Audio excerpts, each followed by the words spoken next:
મૂળ વાત માથે જવું છે કે જે માણસનું કર્તવ્યનો માણસનો સ્નેહ ભાઈ,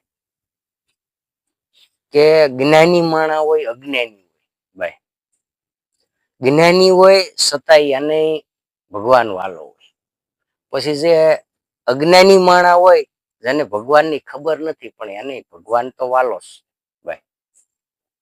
હાવ અજ્ઞાની માણસ હોય એ કોઈ જ્ઞાની માણસે કીધું કે ભગવાન આવે છે તો અજ્ઞાની માણસ હોય એ પણ તાર થાય ભાઈ. શું કામ? ભગવાનને માટે બધાને ભાવ પ્રેમ છે, બધાને એની માટે લાગણી છે, પણ ભગવાનની જ્યાં સુધી ભગવાનને સમજવાની રીત આપણે એમાં ન આવે ત્યાં સુધી ભગવાન આપણે એને ઓળખી શકતા નથી. કે એનું કારણ શું? એ કે ભાઈ ભગવાન કેવો? તો કે ભગવાન તો ભાઈ હોય માણસ, બે હાથ હોય, બે કાન હોય, નાક હોય, માથું હોય, પગ હોય, બધું હોય.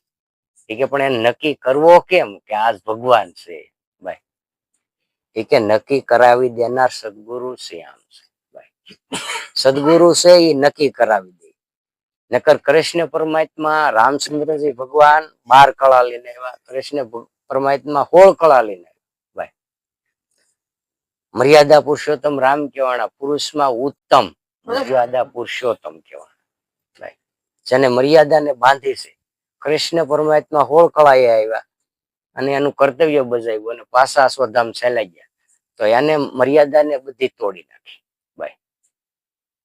હવે આવા 10 અવતાર એમાં નામમાંથી જે થયા છે ભાઈ, અને 24 અવતારનું વર્ણન કર્યું છે. હવે જે નામે રૂપે ને ગુણે જે તમે ને હું ઈશ્વરને જોવા આપણે તલકી રહ્યા છીએ ભાઈ, પણ એ સદગુરુના શરણ સિવાય મળતા નથી. તમે એના ઇતિહાસો છે, તમે કોઈ પણ ઇતિહાસ જોવો ભાઈ, તો ગુરુ કોઈ પણને ઈશ્વર છે, ભગવાન છે, એ કોઈ પણને ગુરુના સ્વરૂપમાં મળ્યા. તમે જોઈ, તમે આમ ઝીણી નીચે તમારી દ્રષ્ટિથી જોઈ લેવું ભાઈ, કોઈ પણ ને ભગવાન મળ્યા તો કઈ રીતે મળ્યા? કે ગુરુ દ્રષ્ટિએ ભાઈ. ગુરુ શરણ સિવાય ભગવાન કોઈને મળતો નથી. કદાચ ગુરુ શરણ આપણી પાસે હોય ને ભગવાન આપણને પાસેથી વહી જાય ને તો ખબર નથી પડે ભાઈ. એટલે ગુરુ છે એ એક શક્તિ છે. ગુરુ છે એ કોઈ એવું નહીં માનવું તમે ગુરુ નર કે નારી એ સ્વરૂપ નથી. ગુરુમાં શિવ ને શક્તિ ભાઈ એક રૂપે રમી છે. કે જે ગુરુ છે માતા છે, ગુરુ છે પિતા છે, ગુરુ છે સખા છે, ગુરુ છે સાક્ષાત પરિબ્રહ્મ પણ છે, ગુરુ છે મિત્ર પણ છે ભાઈ. અને ગુરુ સ્નેહી 5 તત્વ વાળો દેહ ધારી પરમાર્થને કારણે અવતાર એનો છે. ઈશ્વરનો પેગંબર છે ભાઈ, ઈશ્વરના ઘરનો હંસ છે. પણ એને સમજવા માટે કદાચ ને આપણે આખી જિંદગી ભેગા રહી, પણ એનો કુસંગ દેખાય તો ઈશ્વરનો, તો ઈશ્વરનો. પણ જે ઈ છે ઈ રીત માથે તમે જાઓ તો એને ઓળખીએ. જે હું કરું છું એ તમે કરો તો તમને ખબર પડે ને કે ઈ કરે હું કરું છું ભાઈ. તમારો ને મારો બેયનો માર્ગ નોખો હોય તો ભગવાન મળે ક્યાંથી?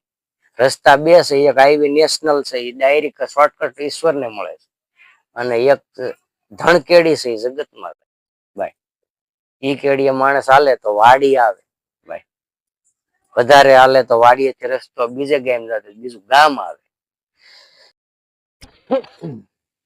પણ ઈશ્વર નું આવે ભાઈ. અને ઈશ્વર માટે તો ડાયરેક્ટ શોર્ટકટ નેશનલ છે ભાઈ, કે ઈશ્વર જ આવે ભાઈ.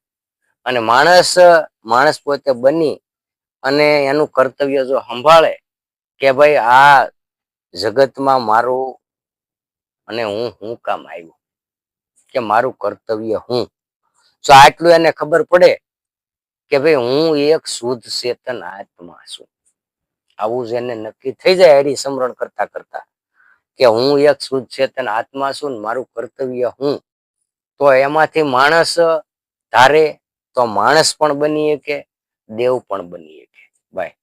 પણ માણસ કાંઈ પણ ઈચ્છે નહીં અને આખી જિંદગી હું કરીને જો હાલી નીકળે તો એ કે હું માં નથી તું ભાઈ. પણ જો હું ને ઓળખવા જાય કે આ હું કોણ છું ને હું કરે હું ભાઈ, તો એમાં ખોવાય. તો એ કે તું જેને ગોતા ઈ જ તું છો ભાઈ. હવે આવી સ્થિતિ ગોતવા જાતા થઈ જાય, પણ આપણે ગોતીએ નહીં. અને હું ક્રિયા કરી તો હું નો અંત તો શું હોય? મોટું હું છે એ મોટું થવાનું એક અહમ છે ભાઈ. એટલે સંતોએ કીધું છે કે ભાઈ ઉષા ઉષા તો સબ કોઈ હાલે, નિશા નો હાલે કોઈ. એ કે જો નિશા જોઈને હાલે તો સૌથી ઉષા હોય ભાઈ. પણ આમાં નિશું કોઈને હાલવું નથી, ઝીણું થવું કોઈને ગોઠતું, નાનું થવું કોઈને નથી ગોઠતું ભાઈ. કોક કે હું શેર તા કે હું હવા શેર ભાઈ. શેરની માથે હવા શેર સેવા થશે ભાઈ, પણ કેમ થવાય ઈ ખબર ભાઈ. ને કે રામ રામ કરતા તો આખું જગત છે, આખું જગત રામ રામ જ કરે છે ભાઈ. હવે પણ કયો રામ ને ક્યાં રામ થી તરી જવાય આ ભવસાગર એ તો ખબર નથી ભાઈ. રામ ખરા, આ તમામના હૃદયમાં રામનો વાસ, તમામના હૃદયમાં રામથી બધું હાલ ભાઈ. એ કે રામ નામ કી ઔષધિ જો કોઈ સમજ કરી ખાય તો અંગ પીડા વ્યાપે નહીં, પાપનાય પ્રાસિત થાય ભાઈ. અંગની પીડા પણ એને નો વ્યાપે જો આ રામ નું નામ કોક આમ પ્રેમથી લે ભાઈ. પણ હવે પ્રેમ જ ન હોય ને પ્રેમ વિનાના રામને વાળીએ ક્યાંથી? હે આ સાંભળાના કોડા રે આખો હું ભગવાનને ફળે? હે ભગવાનને જોવા માટેની ગતિ કઈક બીજી છે વાલા. કારણ કે પૂર્વ જન્મની આંધળી મારા ગુરુએ આપી આવી ભાઈ. એ તો પૂર્વ જન્મની આંધળી છે. એ કે મારા ગુરુએ આપી આવી. એ કે ગુરુ શરણ રજ આંચતા મારી મટી ગઈ સર્વે જાગ જાગ કહેતા મારી તમામ ભ્રમણા મટી ગઈ. અને એક તું એક તું એક તું આ તાર જેને લાગી ગયો એને ઈશ્વર મળ્યા ભાઈ. એને પ્રેમ લક્ષણા ભક્તિ કહેવાય ભાઈ. ભક્તિના અંગ એટલે પ્રેમ લક્ષણા ભક્તિ. કે જેને સબરીબાઈ 16 વર્ષની સુંદરી હતી ને વૃદ્ધ અવસ્થામાં રામ ગયા તો એ ઓળખી રામ છે. રામને ના જાવું પડ્યું.